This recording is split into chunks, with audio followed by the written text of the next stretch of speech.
ఆధ్యాత్మిక గురువు శ్రీపీఠం వ్యవస్థాపకులు శ్రీ పరిపూర్ణానంద స్వామి మనతో ఉన్నారు. స్వామి నమస్తే. నమస్తే. ఆధ్యాత్మిక రక్షణ కోసం, హిందూ ధర్మ పరిరక్షణ కోసం ప్రయాణం చేసే స్వామివారు రాజకీయాల పట్ల ఆకర్షణ ఎలా జరిగింది? ఆ ప్రయాణం ఎలా కొనసాగుతోంది? రాజకీయాలు అనేది ఆధ్యాత్మికతకి భిన్నమైందని అనుకోవడం పొరపాటు. ఎందుకనంటే నేను ఈ సమాజంలోనే ఉన్నా. ఈ సమాజాన్ని నడిపేది రాజకీయం. ఈ సమాజంలో ఆధ్యాత్మికత అనేది ఒక భాగం మాత్రమే. ఎందుకంటే అందరూ ఆధ్యాత్మిక మార్గంలో ఉండాలనేది ఉండదు కదా. డెఫినెట్లీ సమాజంలో ఉన్న ప్రతి వ్యక్తి రాజకీయంతో కనెక్ట్ అయి ఉంటాడు. జరిగే చట్టాలు, శాసనాలు, లేదా వాళ్ళు చేసే జీవోలు కానీ అన్ని రకాలుగా రాజకీయంతో ముడిపడే ప్రతి వ్యవస్థ నడుస్తూ ఉంటుంది. నా ప్రస్థానం ఆధ్యాత్మికత నుంచి రాజకీయంలోకి రావడానికి ప్రధాన కారణం ఏంటంటే, ఆధ్యాత్మికంగా నేను చేసేటువంటి నా ప్రసంగాలు లేకపోతే నా సేవా కార్యక్రమాలు అది కొంత స్థాయి వరకే దాని యొక్క లాభము, దాని యొక్క లబ్ధిదారులు ఉన్నారు. కానీ రాజకీయ పరంగా నా ఆలోచన, నా దృక్పథం కనుక ఉపయోగపడితే కోట్లాది మందికి అది ఉపయోగపడుతుందనేటువంటి లోపల ఒక దృఢమైన సంకల్పంతో అడుగుపెట్టడం జరిగింది. ఈరోజు నిజంగా ఒక వ్యక్తి కనుక సంస్కరణ చేయాలి అనుకుంటే ఈ సమాజంలో చాలా కష్టమైన పని. అదే ఒక ఉన్నతమైన పదవిలో ఉన్నటువంటి వ్యక్తి, ఒక ఎమ్మెల్యే కావచ్చు, ఈవెన్ కార్పొరేటర్ కావచ్చు, లేదా ఒక మినిస్టర్ కావచ్చు, క్యాబినెట్ మినిస్టర్ కావచ్చు, లేదా ఒక ముఖ్యమంత్రి కావచ్చు, అనుకుంటే వాళ్ళ ద్వారా జరిగే సంస్కరణ సమాజం మొత్తానికి వర్తింపజేస్తుంది. కాబట్టి ఆ ఆలోచన నాలో తీవ్రమైనటువంటి ఒక సంకల్పానికి దారితీసింది. అలా అడుగు వేశాను రాజకీయంలో. అంటే సాధారణంగా సన్యాసం అంటేనే అన్నిటినీ విడిచిపెట్టిన తర్వాత, అంటే ఆ వ్యామోహాలన్నీ తీరిపోయిన తర్వాత ఒక అల్టిమేట్గా ఒక గోల్ ఉంటుంది. దాన్ని రీచ్ అవ్వడం కోసం అనేది సన్యాసం అని మనకి చాలా ప్రబోధాలు కావచ్చు, ప్రవచనాలు కావచ్చు, మనం వింటూ వస్తున్నాం. దాన్ని భిన్నంగా మీరు చెప్తున్న మాటలు కనిపిస్తున్నాయి. సన్యాసం అంటే అన్నీ వదిలేయడం అనేటువంటిది నాకు తెలుసున్న పరిధి కాదు. ఏది ఉన్నా అది తగిలించుకోకుండా ఉండడం అనేది సన్యాసం. అన్నీ మన చుట్టూ ఉండొచ్చు, కానీ మనం తగిలించుకోకుండా ఉండడం. లైక్ ఎలాంటిది అంటే నీటి మీద చేసే పడవ ప్రయాణం లాంటిది. నీళ్ల మీద పడవ ప్రయాణం సాగుతూ ఉండాలి. నీళ్లు లేకపోతే పడవ అవసరం లేదు. పడవ ప్రయాణం అనేది నీటి మీదనే సాగుతుంది, కానీ నీళ్లు పడవలోకి రాకుండా చూసుకోవాలి. అలాగా సన్యాసం అనేటువంటిది కూడా, ఇప్పుడు ఉదాహరణకి అన్నీ వదిలేస్తే నేను ఈ సమాజంలో ఉండాల్సిన పని ఉంటుంది. ఈ సమాజంతో నాకు పని ఏంటి? ఈ సమాజాన్ని కూడా వదిలేయాలి. అన్నీ వదిలేసిన వాడిని ఈ సమాజాన్ని వదిలేయాలి కదా. కాబట్టి సమాజం నాకేం పెద్ద విషయం కాదు కదా. అన్నీ వదిలేసిన వాడికి సమాజం పెద్ద విషయమేం కాదు కదా. నేను ఎందుకు ఈ సమాజంలో పడి ఉండాలి? ఏ అడవుల్లోనో ఎక్కడో తపస్సు చేసుకుంటూ కూర్చోవచ్చు. కానీ నా సన్యాసం అనేది దేనికేనంటే, నేను సాధించాలనుకునే పెద్ద లక్ష్యాలకి నేను ఒక కుటుంబము, ఒక పిల్లలను, ఆ బంధము, ఆ బంధాలు దందాలతో కాకుండా ఒక వ్యక్తిగతంగా నేను కొంత ఒక ఉన్నతమైన లక్ష్యాన్ని సాధించడానికి నాకు పరిధులు లేకుండా అపరిమితమైనటువంటి కాలం కావచ్చు, పరిస్థితులు కావచ్చు, సందర్భాలు కావచ్చు, నాకు ఆపర్చునిటీస్ వచ్చినప్పుడు ఖచ్చితంగా నేను సక్సెస్ అవుతాను. రాజకీయాల్లో సాధ్యమేనా అది? ఎందుకు కాదు? ఇప్పుడు ఆదిత్యనాథ్ యోగి ఉన్నారు కదా, ఎగ్జాంపుల్ ఉన్నారు కదా. ఆయన ఏమన్నా తగిలించుకున్నాడా? ఈరోజు వదిలేస్తే ఆయన హ్యాపీగా ఆయన జపం, ఆయన తపం చేసుకుంటాడు. ఆయన సమాజానికి ఆయన వల్ల ఎంత జరుగుతుంది ఒక ఎగ్జాంపుల్ తీసుకోండి. ఒక ఆదిత్యనాథ్ యోగి అనేది ఎగ్జాంపుల్ తీసుకోండి. ఆయన ఈరోజు ఎక్కడో వెనకబడ్డ రాష్ట్రాన్ని తీసుకొచ్చి క్రైమ్ రేట్లో ఎక్కడో చాలా ముందంజలోకి వెళ్ళిపోయింది.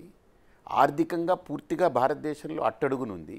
దాన్ని ఈరోజు ఆర్థికంగా భారతదేశంలో అత్యున్నతమైన స్థానంలోకి తీసుకొచ్చారు.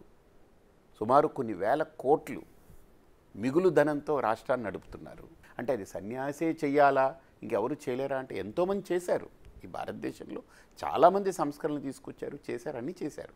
కానీ ఒక సన్యాసికి అవకాశం ఏంటంటే పరిధులు ఉండవు. ఇంకా ఏ రకమైన కాల పరిమితి కానీ, లేకపోతే దేశ పరిమితి కానీ, వయోపరిమితి కానీ, లేకపోతే కుటుంబ బాధ్యతలు కానీ, భారం కానీ, లేకపోతే ఈ దందాలు కానీ, ఇవేవి ఉండవు. ఇంకా అతనికి ఒకటే సింగిల్ ఫోకస్డ్గా చేయగలిగే అవకాశం ఒక సన్యాసికి మాత్రమే ఉంటుంది. అది యోగిత్యనాథ్ మిమ్మల్ని చాలా ప్రభావితం చేసినట్టున్నారు. నన్ను ఆయన కంటే ముందే వచ్చేసాను కదా. అవును, ఆయన ముఖ్యమంత్రి కాకముందు నుంచే నేను ఆల్మోస్ట్ దీంట్లో ఉన్నాను. కాకపోతే మీ ముందు ఎగ్జాంపుల్ చెప్పడానికి, ఇప్పుడు నేనైతే సాధించలేదు కదా. నాకు ఆ స్థితి రాలేదు, ఆ సాధన నేను చేయలేదు కాబట్టి నా ఎగ్జాంపుల్ నేను చెప్పుకునే దానికి ఏమిటి ఏం లేదు. అండ్ ఒకటి సాధన జరిగినటువంటి ఒక సెయింట్ యొక్క ఎగ్జాంపుల్ మీ ముందు పెడుతున్నాను. స్వామి 2024 ఎన్నికల్ని మీరు ప్రత్యక్షంగా చూశారు. అంతకుముందు ఎన్నికలు వేరే, ఇప్పుడు మీరు ఒక చోట నుంచి పోటీ చేశారు, ఇంత ప్రత్యక్షంగా చూశారు. తెలుగు రాష్ట్రాల్లో జరిగిన ఎన్నికలు, దాని రిజల్ట్ కావచ్చు, లేకపోతే గతంలో ఉండే ప్రభుత్వం ఓటమి కావచ్చు, అంతకుముందు ఓడిపోయిన ప్రభుత్వం గెలుపు కావచ్చు, ఏమనిపిస్తుంది? నేను ప్రత్యక్షంగా రాజకీయాల్లోకి ఈసారి అడుగు పెట్టాలనుకున్న పెట్టేశాను. అంటే నో మ్యాటర్ వాట్, అది వాళ్ళు సీట్ ఇస్తారా ఇవ్వలేదా ఇచ్చారా తర్వాత సంగతి, నేను దిగాలనుకున్నా దిగేశాను. సో నా సంకల్పానికి నేను ఆటంకపరుచుకోకూడదు, గెలుపోవటముల తర్వాత సంగతి, నేను దిగాను. దిగిన తర్వాత నాకు కనిపించిన అంశాలు చాలా ఉన్నాయి. తెలంగాణలో కావచ్చు, ఆంధ్రాలో కావచ్చు, రెండు చోట్ల ఇక్కడ కేసీఆర్ గారి ప్రభుత్వం ఉండేది, అక్కడ జగన్మోహన్ రెడ్డి గారి ప్రభుత్వం ఉండేది ఆంధ్రాలో. ఈ రెండిట్లో కామన్ ఏంటనంటే, ఇక్కడ ఒక రైతు బంధు పథకమనో లేకపోతే ఇంకొక పథకమనో, షాదీ ముబారక్, రకరకాల పేర్లతోటి పథకాలు ఏవైతే వేశారో, అక్కడ కూడా నవరత్నాలు అనేటువంటి పేరు మీద ఏ పథకాలు అయితే వేశారో, ఇద్దరు పథకాలు వేశారు, ఇద్దరు సంక్షేమానికి బాట వేశారు, అందులో అనుమానం లేదు.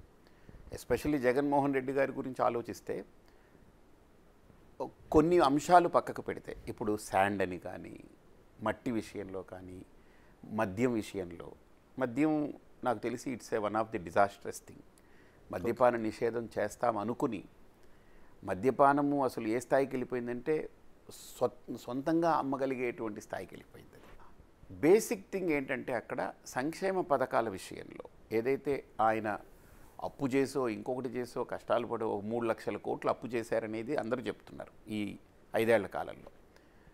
అది వాళ్ళకు అందాల్సిన డబ్బు నేరుగా మధ్యవర్తి దళారీలు వ్యవస్థ లేకుండా అందించడం, ఆ ట్రాన్స్పరెన్సీ అనేది ఒకటి ఆయన ఎస్టాబ్లిష్ చేశారు.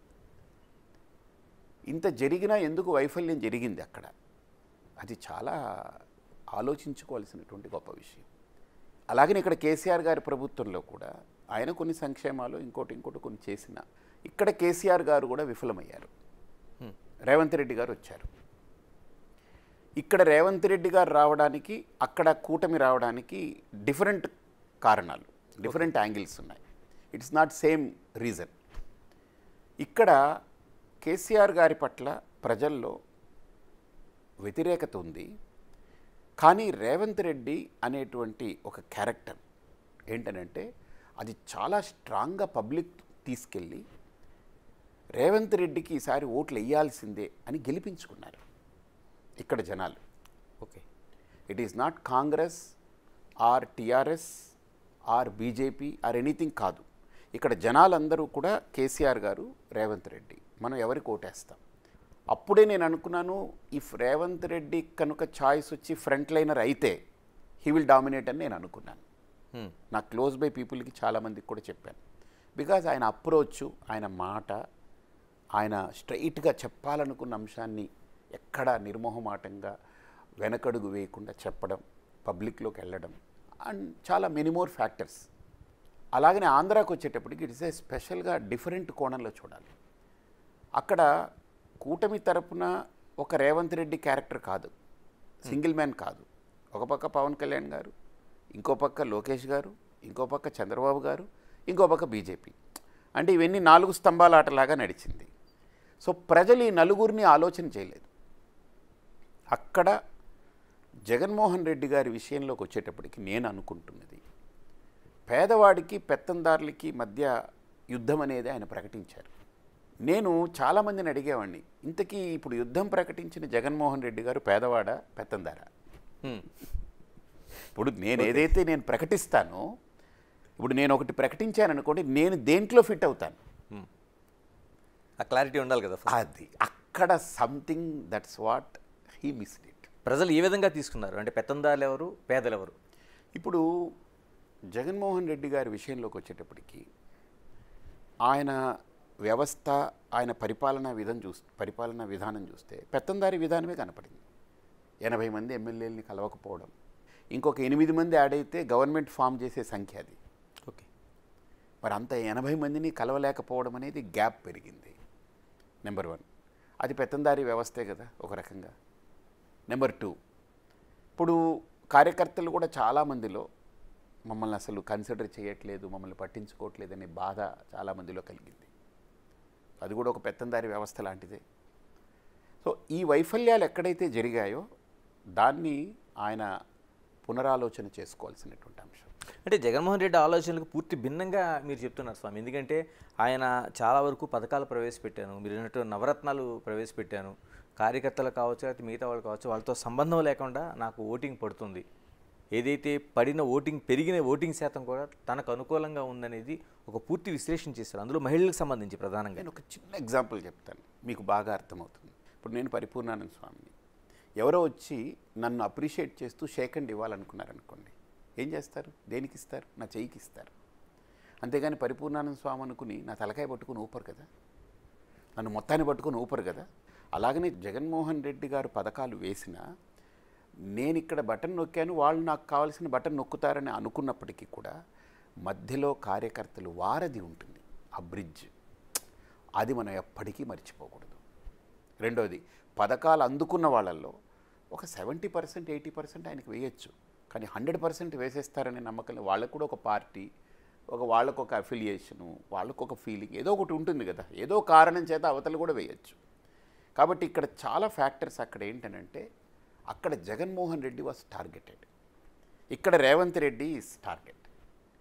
ఇక్కడ రేవంత్ రెడ్డిని గెలిపించుకోవాలని జనాలందరూ కూడా ఓట్లేశారు, అక్కడ జగన్మోహన్ రెడ్డి గారిని ఓడించాలనే ఓట్లు కూడా పడ్డాయి.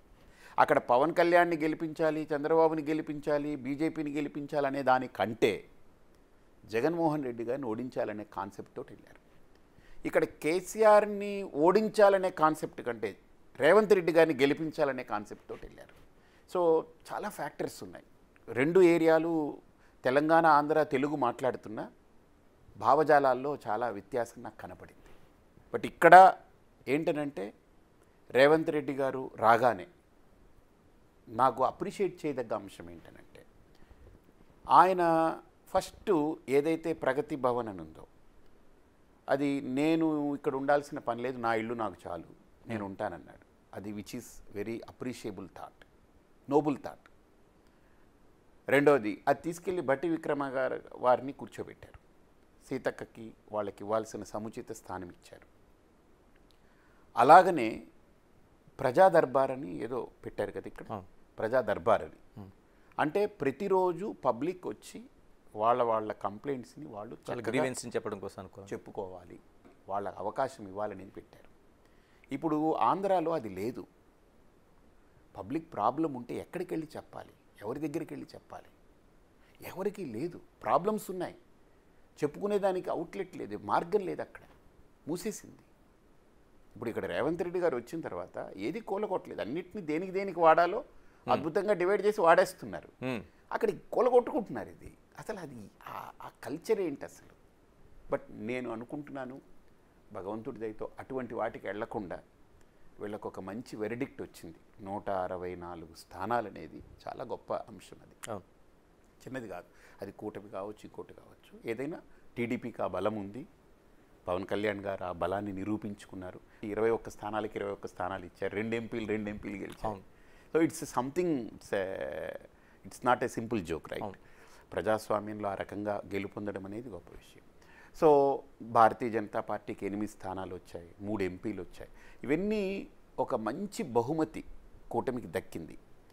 సో కూటమి ఈరోజు ఖచ్చితంగా కొంత ఔదార్యంతో ఒక్క అడుగు ముందుకేసి మానసికమైన రుగ్మతలకి, మానసికమైన భావజాలాలకి ఇరుక్కోకుండా వాళ్ళ క్యాడర్కి కూడా చెప్పినో మనం దృష్టి పెట్టాల్సింది ప్రజలు ఎవరైతే మనకి ఈ మర్యాద ఇచ్చారో, ఈ బహుమతి ఇచ్చారో, మనం దాన్ని నిలబెట్టుకోవాలి అనే దృక్పథంతో వాళ్ళు వెళ్ళాలని నేను భగవంతుని ప్రార్థిస్తున్నాను.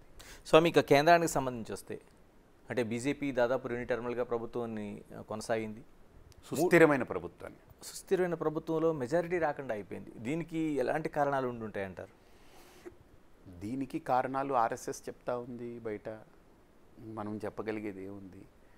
నా అంశంలో అంటే ఇఫ్ యూ కన్సిడర్ మీ, పబ్లిక్కి రామ మందిరం కావాలి, కానీ రామ మందిరమే వాళ్ళకి టార్గెట్ కాదు.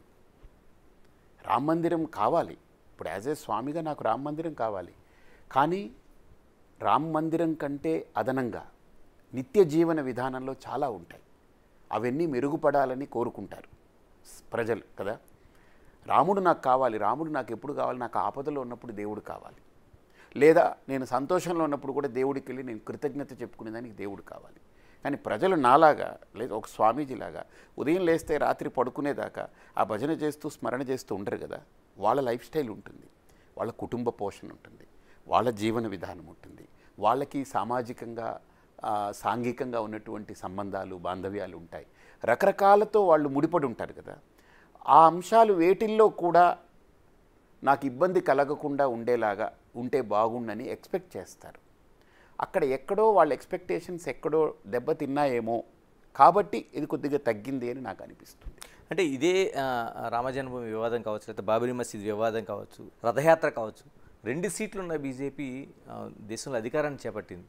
మరి అదే రామాలయం నిర్మాణం తర్వాత ఎందుకని ప్రజల కంటే ఆ ప్రయారిటీస్ ఏమైనా తగ్గినాయి? భారతీయ జనతా పార్టీ ఆలోచన విధానంలో ఏదైనా మార్పు రావాల్సిన అవసరం ఏమైనా ఉందా? భారతీయ జనతా పార్టీ కూడా మేము రామాలయం కట్టాము ఓట్లేయండి అని అడిగారని నేను అనుకోవట్లేదు. వాళ్ళు ఎన్నో చేశారు కదా. ఇప్పుడు 370 ఆర్టికల్ రద్దు చేసి కాశ్మీర్ని మనం సుస్థిరం చేసుకుంటున్నారు. అలాగనే సిఏఏ రకరకాల అంశాలు వాళ్ళు వర్క్ చేస్తున్నారు. ఇప్పుడు నేను కొంతమందిని బాగా టచ్ చేస్తూ ఉంటే GST is one of the pricking thing. అంటే 100 రూపాయలు నేను ఒక సరుకు కొనాలన్నప్పుడు 18 రూపాయలు నేను అదనంగా నేను పట్టుకెళ్ళాలంటే ఒక 18% నా ఎకానమీ నేను ఆలోచిస్తే నాకు అది బర్డెన్ అవుతుంది. అంటే నేను ఎందుకు ఓపెన్గా చెప్తున్నానంటే పబ్లిక్లో తిరుగుతున్నాను కాబట్టి. సో దానికి ఏంటనంటే చాలామంది చెప్పడం లగ్జరీస్ మీద మీరు 50% వేయండి, లెట్ దెమ్, వాళ్ళకి లగ్జరీ కావాలనుకుంటే వాడు పే చేసుకుంటాడు పోతాడు. కానీ నిత్యావసరమైనటువంటి వాటిల పట్ల మనం 18% కాకుండా ఒక 8%, అంటే అమెరికా లాంటి దేశాల్లో జిఎస్టీలు కూడా ఉన్నాయి, అక్కడ ఉన్నాయి. జిఎస్టీ లేకపోతే ఏ ప్రభుత్వాలు నడపలేరు. కానీ మధ్యతరగతి, కొద్దిగా ఎగువ మధ్యతరగతి, కొద్దిగా దిగువ మధ్యతరగతి, ఈ 3 categories are very sensible categories. వీళ్ళు ఫీల్ అవుతున్నది ఏంటంటే వీళ్ళు ఓటర్స్, భారతీయ జనతా పార్టీకి వీళ్ళు ఓటర్స్, వీళ్ళే ప్రాణవాయువు, వీళ్ళ సంఖ్య భారతీయ జనతా పార్టీకి పెద్దది. వాళ్ళల్లో నేను ఫీల్ అయింది ఏంటంటే వాళ్ళు మాట్లాడుతున్నప్పుడు మా పట్ల కొద్దిగా అలా ఆలోచించి ఈ జిఎస్టీలు కొద్దిగా తగ్గిస్తే బాగుండనేటువంటి ఫీలింగ్స్ ఎక్స్ప్రెస్ చేశారు. అంటే వెదర్ అదొక్కటేనా అని నేను చెప్పలేను, కానీ that is one of the character కూడా నాకు అనిపిస్తూ ఉంది. So still Bharatiya Janata party మీద వాళ్ళకి అభిమానం ఉంది, కానీ అభిమానాన్ని చూపించుకున్నానికి ఎక్కడో వాళ్ళు కొద్దిగా ఇబ్బంది పడ్డారని నాకు అనిపిస్తుంది. స్వామి, మీ విషయానికి వద్దాం. భారతీయ జనతా పార్టీ పరిపూర్ణానంద స్వామిని ఒక హెలికాప్టర్ ఇచ్చి స్టార్ క్యాంపైనర్గా పూర్తి స్థాయిలో ప్రచారం చేసింది. అలాంటిది ఒక్క సీట్ అడిగితే అది పార్లమెంట్ కావచ్చు, అసెంబ్లీ కావచ్చు, ఇవ్వలేని పరిస్థితిని ఎలా చూడాల్సిన అవసరం ఉంది? దాని గురించి ఇంక నేను ఎన్ని చెప్పినా ఇవ్వలేదు.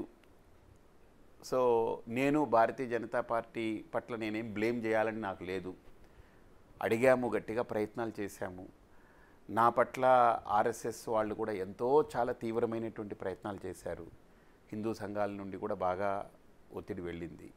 అక్కడ ఇవ్వకపోవడానికి కారణం భారతీయ జనతా పార్టీకి ఇవ్వకూడదు అని ఉండకపోవచ్చు, కానీ అక్కడ ఒత్తిళ్ళు ఉన్నాయి కదా. ఇప్పుడు చంద్రబాబు నాయుడు గారు అండ్ బాలకృష్ణ గారు, నేను ముందు నుంచి చెప్తూ ఉన్నాను, వాళ్ళ మీద నాకు వ్యక్తిగతమైన ఏమీ భేదాభిప్రాయాలు లేవు, దురభిప్రాయం లేదు. కానీ నా సీటు విషయానికి వచ్చేటప్పటికి ఫర్ సమ్హౌ వీళ్ళందరూ కొంత ఆ రకంగా వాళ్ళు ఇష్టం చూపించలేదు, మొగ్గు చూపించలేదు. భారతీయ జనతా పార్టీ లాంటి వాటికి ఒక క్రమశిక్షణ లేకపోతే ఆ పార్టీ నియమావళి ఇలాంటివన్నీ ఉంటాయి. అవును. పరిపూర్ణానంద గారు దానికి భిన్నంగా, అంటే సీటు రాది కాబట్టి ఆ ఇచ్చిన మాటకి నిలబడి మీరు అక్కడ పోటీ చేశారు. మరి పార్టీతో ఇప్పుడు సంబంధాలు ఎలా కొనసాగుతున్నాయంటే? అంటే నేను భారతీయ జనతా పార్టీని గౌరవించాను కాబట్టే నేను రిజిగ్నేషన్ ఇచ్చాను. నేను రిజిగ్నేషన్ పంపాను, ఎవరికి, నడ్డా గారికి పంపాను, స్టేట్లో ప్రెసిడెంట్ గారికి పంపాను.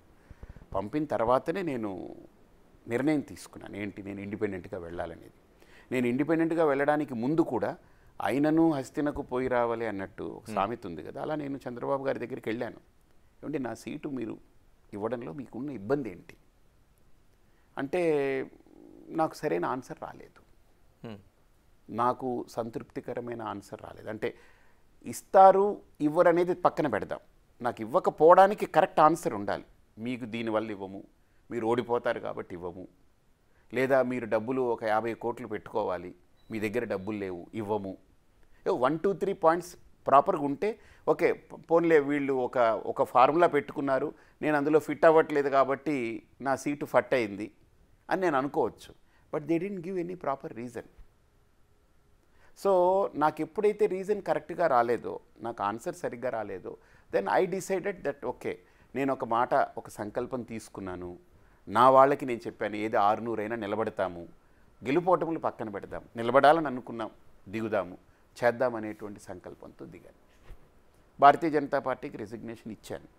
రెసిగ్నేషన్ అంటే ఇప్పుడు రోడ్డు ఎక్కి రకరకాలుగా తిట్టిన వాళ్ళందరూ కలిసిపోతున్నారు కదా.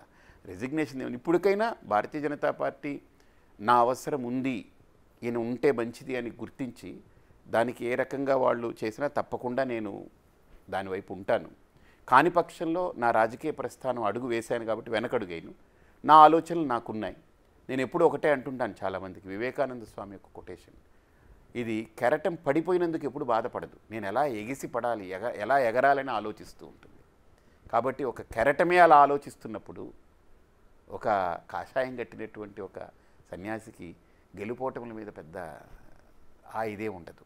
అంటే హిందూపురంకి సంబంధించి మీరు పోటీ చేస్తే, అంటే అప్పటి వరకు మీకుండే భక్తులు కావచ్చు, లేకపోతే మీరు చేస్తున్న ఒక ప్రయాణంలో భాగస్వాములైన వారు కావచ్చు, లక్షల సంఖ్యలో కనిపించిన వాళ్ళు కేవలం 1500కి ఆ ఓట్లు పరిమితం అయిపోయాయంటే, నాకు విచిత్రం ఏంటంటే ప్రతి రౌండ్కి 100 కరెక్ట్గా ఫిక్స్ అయినట్టు ఏంటో 1500 వచ్చింది. అది ఏదో మ్యాజిక్ ఏదో జరిగింది. మరి ఏం జరిగింది, ఏం మ్యాజిక్ తెలియదు. అంటే నాకు బేర్ మినిమం అక్కడ నాకున్న అంచనా, నాకున్న దాని మీద ఖచ్చితంగా 10,000 దాటే ఓట్లు పడాలి. నాకు 12,000 నుంచి 15,000 మధ్యలో ఓట్లు పడాలి.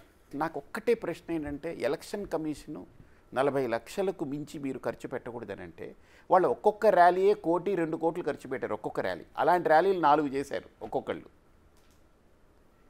How election commission can encourage that?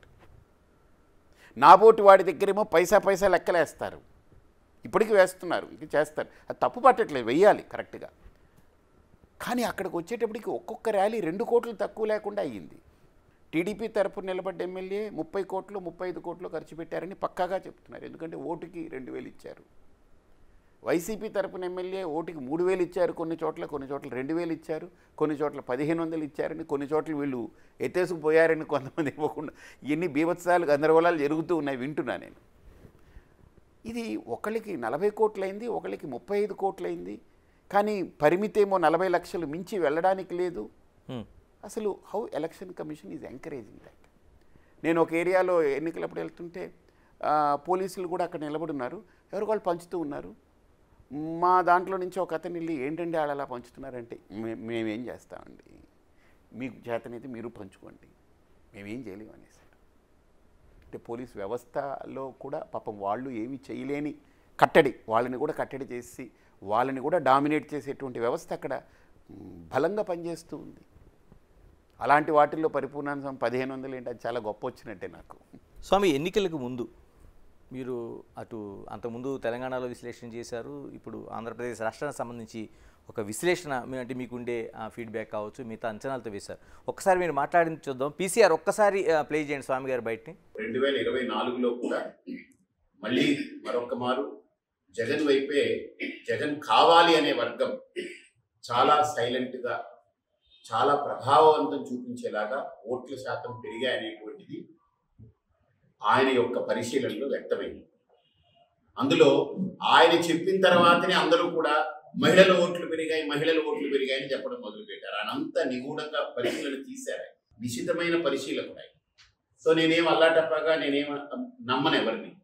కాబట్టి ఈసారి మళ్ళీ వైఎస్ఆర్సీపీకి 123 స్థానాలు, అంటే 1, 2, 3 అనేటువంటి ఆ ఫిగర్ తోటి ఖచ్చితంగా దానికి తగ్గదనే ఒక అంచనా. ఆయన లెక్క అయితే గతంలో 151 స్థానాల కంటే అధికంగా ఒక 8 స్థానాలు రావచ్చు అనేటువంటి ఆలోచనలో కూడా ఉన్నారంటే, ఈ స్వింగ్ కనుక ఒక వేవ్, అండర్ కరెంట్ వేవ్ కింద కనుక వెళ్ళుంటే ఇదే కరెక్ట్ అయితే ఇలా వస్తుంది అనేటువంటి ఆయన 123 స్థానాలు మీరు వైసీపీకి వస్తుందని ఒక అంచనా వేశారు. మీరు అంతకుముందు 2018 ఎన్నికల్లో భారతీయ జనతా పార్టీ 70 సీట్లతో విజయం సాధించే అవకాశం ఉందనేది ప్రెస్ కాన్ఫరెన్స్లో ప్రకటించారు. ఎందుకని స్వామి అంచనాలని ఎందుకు ఎందుకు తప్పుతున్నాయి అనేది? 2018 ఎన్నికల్లో భారతీయ జనతా పార్టీ తరఫున నేను క్యాంపెయిన్ చేస్తున్నప్పుడు నేను 70 సీట్లు వస్తాయని కాకుండా 70 సీట్లు ఖచ్చితంగా తెచ్చుకోవాలి, 70 సీట్లు రాగలిగే సత్తా భారతీయ జనతా పార్టీకి ఉంది, కార్యకర్తల్లో ఆ రకమైన మనోబలం ఉంది, వాళ్ళకి ఆత్మవిశ్వాసం ఉంది అనేటువంటిది నుంచి చెప్పాను. బట్ గ్రౌండ్ రియాలిటీలో నేను క్యాంపెయిన్ చేస్తున్నప్పుడే నాకు తెలుస్తూ ఉంది భారతీయ జనతా పార్టీ తరఫున జనాలు నా క్యాంపెయిన్కి వచ్చేవాళ్ళు, వినేవాళ్ళు, వాళ్ళందరినీ అక్కడున్న క్యాండిడేట్ ఓట్ల కింద కన్వర్ట్ చేసుకోలేకపోతున్నారేమో అనేటువంటిది నాకు అప్పుడే కలిగింది. అలాగనే 2024కి వచ్చేటప్పటికి మీరు అడిగిన ప్రశ్న, రేపు కౌంటింగ్ అనగా ముందు రోజు ఈవినింగ్ చెప్పాను. అది కూడా ఏంటంటే నేను అప్పటిదాకా నేను వేరే ఊర్లు వెళ్ళాను, ఆ రోజే వచ్చాను హిందూపురంకి, వచ్చి ప్రెస్ మీట్ పెట్టాను. దాంట్లో క్యాజువల్గా మాట్లాడుతూ నేను ఇది చెప్పాను. వాళ్ళు అడిగారు అదేంటంటే రేపు కౌంటింగ్ కదా మీరు ఈరోజు ఇలా చెప్తున్నారని. నేను దాంట్లో క్లియర్గా చెప్పాను, నేను జ్యోతిష్యపరంగా నేను చెప్పట్లేదు, నేను అనలిస్ట్ని కాదు, నేను సఫాలజిస్ట్ని కాదు, నాకు ఇవేవి తెలియదు. కానీ నాకు ఎవరైతే ఒక వ్యక్తి ఎవరైతే ఎప్పుడు ఆయన చెప్తున్నా నాకు చాలా క్లారిటీతోటి ఆయన ఇది వేసి చెప్తుంటారు. ఆయన చెప్పింది ఇంకా ఎక్కువ చెప్పాడు, కానీ ఆయన చెప్పిన సంఖ్య ఖచ్చితంగా అవతల వచ్చింది కూటమికి. అవును. కానీ ఆయన ఆ సంఖ్య వైసీపీకి ఇస్తే నేను ఊహించలేదు అసలు. ఎక్కడ నేనేంటి అనుకున్నానంటే ఒక హంగ్ వస్తుంది, మేబీ అక్కడ పబ్లిక్లో ఒక హంగ్ రావచ్చు, ఎందుకంటే జగన్ మీద వ్యతిరేకత ఉంది, ఖచ్చితంగా ఉంది, కార్యకర్తలు లేదు, ఒక హంగ్ వస్తుంది అని నేను ఒక ఊహ మా వాళ్ళందరికీ చెప్పేవాడిని. ఏమో ఏం జరిగేదన్నా ఒక మిరాకిల్ జరిగి హంగ్ వస్తే ఒక్క ఇండిపెండెంట్గా మనం హిందూపురంలో నెగ్గితే హిందూపురం చరిత్రని ఒక 6 నెలల్లో మార్చేయచ్చు, మనం అనుకుంటున్న మేనిఫెస్టో చేయొచ్చు అని కూడా అక్కడ ప్రెస్ మీట్లో చెప్పాను. మా వాళ్ళకి సరదాగా చెప్పేవాడిని, అంటే చాలా ఒక రిమోట్ థాట్స్ అనుకోండి, ఒక వైల్డ్ థాట్స్. కానీ ఆయన చెప్పింది చూసిన తర్వాత నాకు అనిపించింది ఆయన ఎప్పుడూ తప్పు చెప్పలేదు కదా, మేబీ ఆయన చెప్పినంత కాకపోవచ్చేమో, ఒక 120-125 మధ్యలో ఏమన్నా రావచ్చేమో అనేటువంటి దాని మీద దాని మీద చెప్పాను. అది కూడా క్లియర్గా చెప్పాను, ఏమంటే ఇది నా ప్రిడిక్షన్ కాదు, ఇది నాకు ఏమాత్రం సంబంధం లేదు, ఇది నేను ఏదో వెళ్ళి వెరిఫై చేసి నేను తెచ్చుకున్న డేటాతోటి ఏం చెప్పట్లేదు అని అలా చెప్పడం జరిగింది. అంటే పరిపూర్ణానంద స్వామి నోటి నుంచి వచ్చే ఒక వాక్కు కావచ్చు, లేకపోతే ఒక ప్రవచనం కావచ్చు, లక్షలాది మంది ఫాలో అవుతారు, మిమ్మల్ని అనుసరిస్తారు, మీ మాట పైన అచంచలమైన విశ్వాసాన్ని ప్రకటిస్తారు. అలాంటిది ఇలాంటి అంచనాలు వేయడం ద్వారా పలచబడే అవకాశం లేదా? నేనేం అంచనాలు వేయలేదు కదా, నా అంచనాలు వేసి నేను చెప్పినవి ఎప్పుడు కూడా నేనేం తప్పలేదు, నేను ఎప్పుడూ తప్పలేదు. ఒక యజ్ఞం చేసి వర్షం పడుతుందని అంటే పడేది, అంటే నా గొప్పగా చెప్పట్లేదు, ఆ కాలము ఆ పరిస్థితులు వాటన్నిటిని క్యాలిక్యులేట్ చేసి చెప్పేవాడిని. 2014లో స్వయంగా చంద్రబాబు గారికి ఆయనకి నమ్మకాలు లేని రోజుల్లో, నేను గెలుస్తానేమో అని అనుమానం పడుతున్న రోజుల్లో, మీరు గెలుస్తారు, గవర్నమెంట్ ఫామ్ చేస్తారని నేను ఆయనకి చెప్పాను. నేను స్వయంగా ఎప్పుడైనా మీకు అవకాశం ఉన్నప్పుడు అడగండి. ఇంకా ప్రధానంగా మోదీని చాలా బాగా అభిమానిస్తారు. భారతీయ జనతా పార్టీలో అటల్ బిహారీ వాజ్పేయి కావచ్చు, ఎల్కే అద్వానీ కావచ్చు, ఇలాంటి అనేక మంది నాయకులు ఉండగా మోదీ పైన అంత విమానం ఎందుకు? ఆయన పైన పుస్తకం కూడా రాశారు. అవును, నాకేంటంటే నేను కాంటెంపరేరియన్ కాబట్టి సమకాలీకుణ్ణి కదా. ఇప్పుడు ఈయన ఉన్నారు ప్రధానిగా, ఈయన వస్తున్నారు. రెండోది మా గురువుగారికి ఆయన బాగా అత్యంత సన్నిహితుడు. మా గురువుగారిని ఆయన ఒక గురుతుల్యుడిగా బాగా గురుభావంతో బాగా ఎక్కువ ఆరాధించే వ్యక్తి చేశారు కాబట్టి అదొకటి. తర్వాత రెండోది ఏంటంటే మోడీ గారి యొక్క అప్రోచ్, ఇప్పుడున్న వర్తమాన సమాజానికి ఆయన అప్రోచ్, అప్డేటెడ్గా ఆయన వెళ్తున్న విధానం, ఇవన్నీ ఆకర్షణ కావచ్చు. స్వామి చివరిగా చెప్పండి, అంటే ధర్మం కోసం, లేకపోతే ప్రజలకి మేలు చేయడం కోసం కావచ్చు, లేకపోతే సేవ చేయడం కోసం రాజకీయం ఒకటే మార్గమా? ఈరోజు ఇక రాబోయే తరాలకి రాజకీయమే మార్గం. ఎగ్జాంపుల్ చెప్తాను, ఒక హాస్పిటల్ పెట్టి సేవ చేయాలంటే ఎవరి దగ్గరికి వెళ్ళాలి పర్మిషన్కి? గవర్నమెంటే, రాజకీయ నాయకుడే. అక్కడ లోకల్ కార్పొరేటర్ అవ్వచ్చు, కట్టే దగ్గర నుంచి కార్పొరేటర్తో ముడిపడి ఉంటుంది, మున్సిపాలిటీ వాళ్ళతో ముడిపడి ఉంటుంది, వీళ్ళందరినీ ఎమ్మెల్యే మెయింటైన్ చేస్తాడు, అక్కడ పైన మినిస్టర్ ఉంటాడు, ఆ మినిస్టర్ పైన ముఖ్యమంత్రి ఉంటాడు. సో ఒక హాస్పిటల్ పెట్టి సేవ చేయాలంటే రాజకీయం ఓకే. ఒక మంచి ఒక ఆశ్రమం పెట్టి నడపాలి అని అంటే రాజకీయం, వాళ్ళందరి ప్రమేయాలు కావాలి. మీరు ఏం చేయాలన్నా రాజకీయం అనేటువంటి ప్రమేయం లేకుండా ఏది లేదు ఈరోజు. అది ఫ్యాక్ట్, అది మనం అందరం మిస్ అవుతున్నాం. ఇలా మరి పరిపూర్ణానంద స్వామి రాజకీయ భవిష్యత్తు ఏంటి? ఒకవైపు పార్టీకి రాజీనామా చేశారు, ఇండివిజువల్గా పోటీ చేస్తే ప్రజలు అక్కడ ఆదరించలేని పరిస్థితి మనం చూసాం. భవిష్యత్తు ఏంటి? రాజకీయ భవిష్యత్తు ఏంటి? మీ భవిష్యత్తు? ప్రజలు ఆదరించలేదా, ఈవీఎంలు ఆదరించలేదా, అది దేవుడు వదిలేస్తాడు. నా అభిప్రాయంలో రాజకీయం అనేటువంటిది ప్రశ్నార్థకం కాదు, సమాధానం ఇస్తుంది. అంటే నేను నిరంతరం దాని పట్ల ఆలోచన చేసి ఆ దిశగా నా యొక్క ప్రయాణం సాగుతూ నాతో కలిసి వచ్చేటువంటి, నా భావజాలంతో కలిసి వచ్చేటువంటి వ్యక్తుల్ని నాకు చాలామంది ఉన్నారు. వాళ్ళందరూ నాకు కాల్స్లో టచ్లో ఉన్నారు. ఆ ఆలోచనలతో దిగుతూ ఖచ్చితంగా ఒకరోజు మీరు చూస్తారు. అంటే సొంతంగా పార్టీ పెట్టే ఆలోచన కానీ అలా అంటే ఇప్పుడు ఏమి ఇంకా మొదలు పెడుతున్నాం, ఆలోచన చేస్తున్నాం, ఏం చేయాలి, ఎలా చేయాలి అనేటువంటిది. తప్పకుండా నేనైతే అడుగు వెనక్కేయను. ఖచ్చితంగా ఒకరోజు నా ప్రయత్నానికి ఫలితం వచ్చి తీరుతుంది. ధన్యవాదాలు స్వామి. ఇది రాజకీయమే అంతిమ లక్ష్యంగా పరిపూర్ణానంద స్వామి స్పష్టం చేస్తున్నారు. దీనికోసం తన ప్రయాణం కొనసాగుతుందని నిర్మోహమాటంగా చెప్తున్నారు. Keep watching big TV.